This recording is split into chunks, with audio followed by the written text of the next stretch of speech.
Good morning, Denise Fleck, the Pet Safety Crusader here, bringing you tips to hopefully help you make a difference in the life of the animals in your lives. Now, sometimes life happens and precious canine or feline paws get injured. Paws, I'm talking ears today.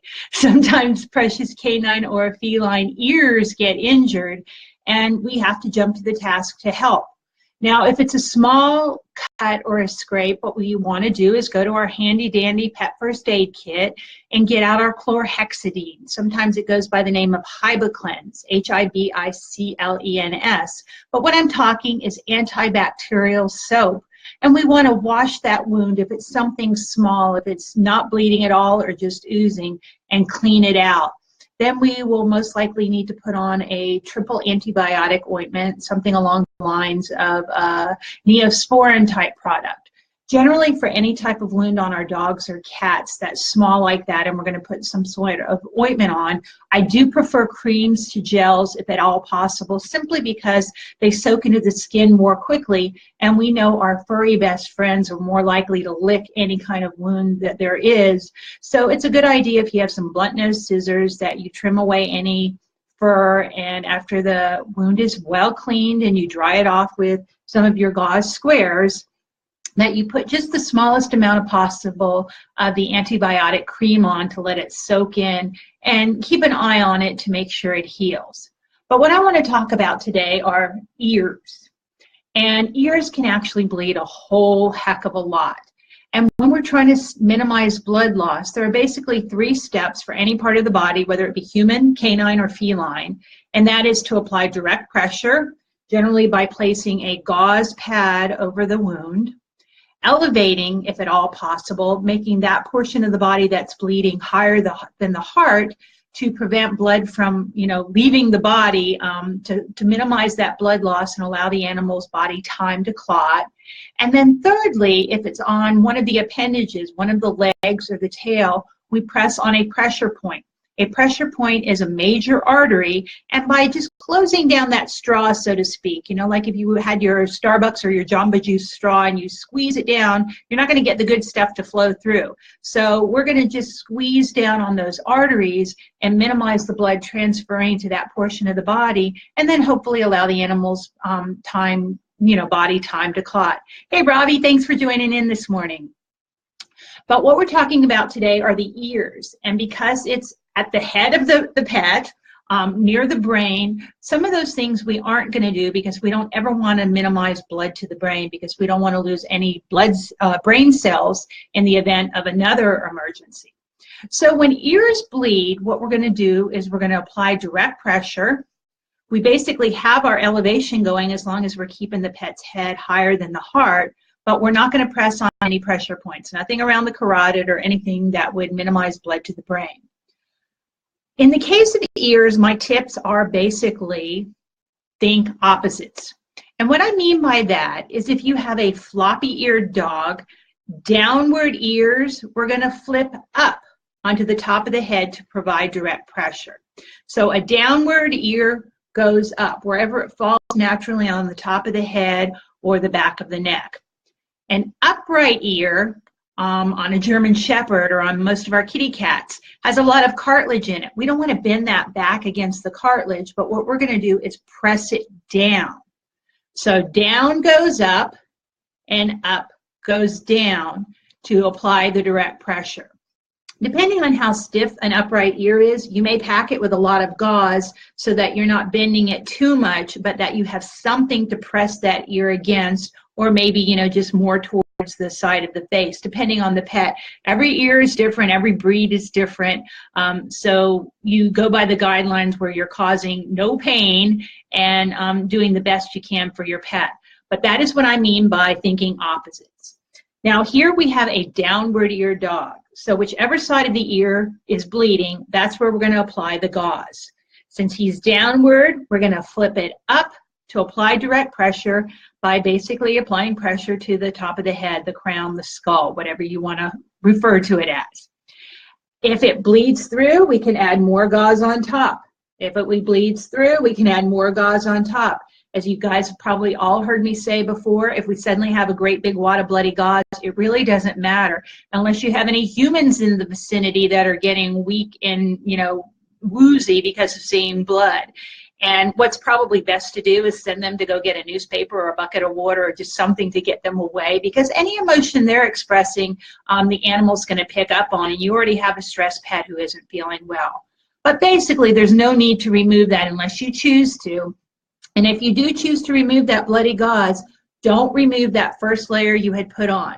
That first layer is going to be, you know, when we're talking about a seriously bleeding situation, it's going to only be removed by the veterinarian, because we don't want to pick it up, look at it, see how it's doing, because we don't want to break the clot, nor do we want to allow air or bacteria in there. So if we do remove at some point, we're just going to come back with some fresh gauze and keep packing it until we get the bleeding to stop with our direct pressure and our elevation. When it comes time to bandaging ears, ears can be tricky. They're one of the wiggle ends, where, you know, the head shakes and things go sailing right out there. So what I like to do when I take my gauze roll, it's always easiest for me to roll away from myself initially, but whatever works for you, is we start rolling, and we're going to use the good ear as an anchor. So I'm going to flip my little friend here around so you guys can see. And one time we're going to go around the back side of the good ear, and the next time we're going to come around the front side. And we're going to keep rotating, you know, making sure we don't cover his eyeballs. And what this does is, if you were just to go around the back of the ear each time here, the bandage could slide down the neck. If you were just to go around the front of the ear, it could slide down the face.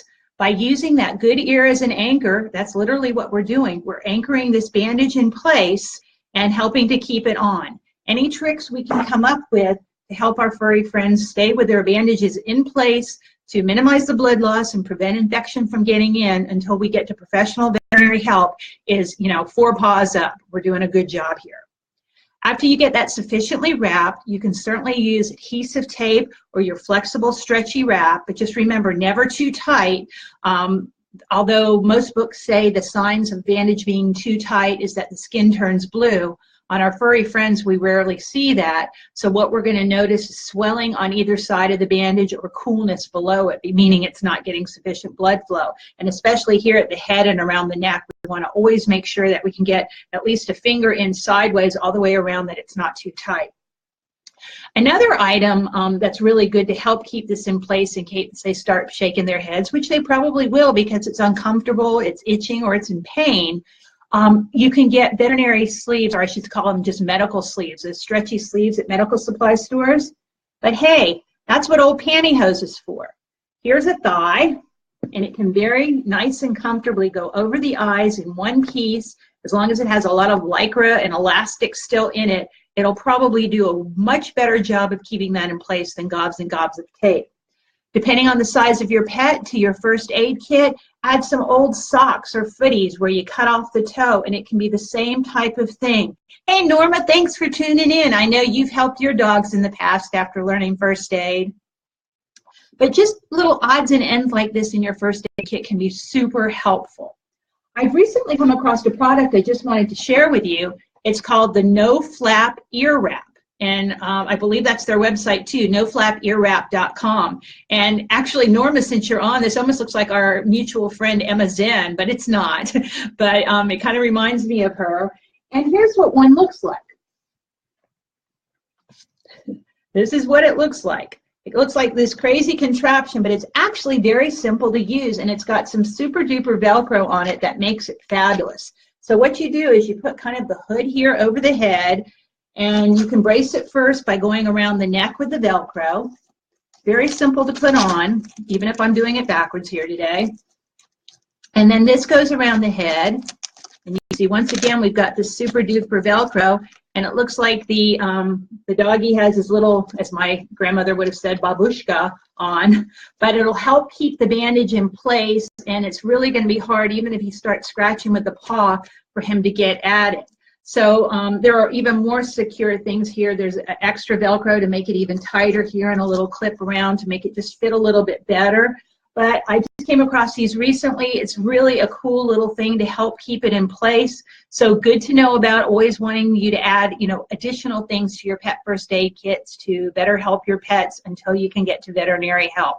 So I hope the little thinking opposite trick helps you next time you need to do an ear bandage, and that you then get your pet to the vet and get antibiotics or any stitches or anything your pet needs.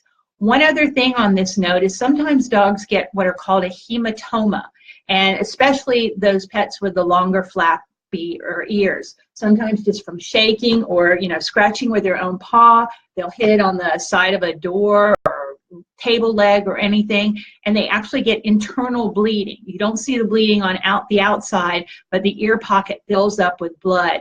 And if you get to the vet relatively quickly, they generally can stick a needle in it and aspirate it and pull out the extra blood. But sometimes animals, have really good clotting systems, and they actually clot very quickly. So then an incision has to be made, and they have to go ahead and clean it out and actually do some stitches. So then an ear bandage may again be in order. But until you get them to the vet, something like this great no flap ear wrap, or just the way I showed you the bandage, doing it loosely on the top of the head, might prevent them from scratching it and causing further damage. So I hope you guys all have an awesome possum day with the animals in your life. Thank you so much for tuning in today. And remember, you can catch the whole archive of my videos at facebook.com/TheSunnyDog and go to Playlists Facebook video. Have a great day and hug your pets.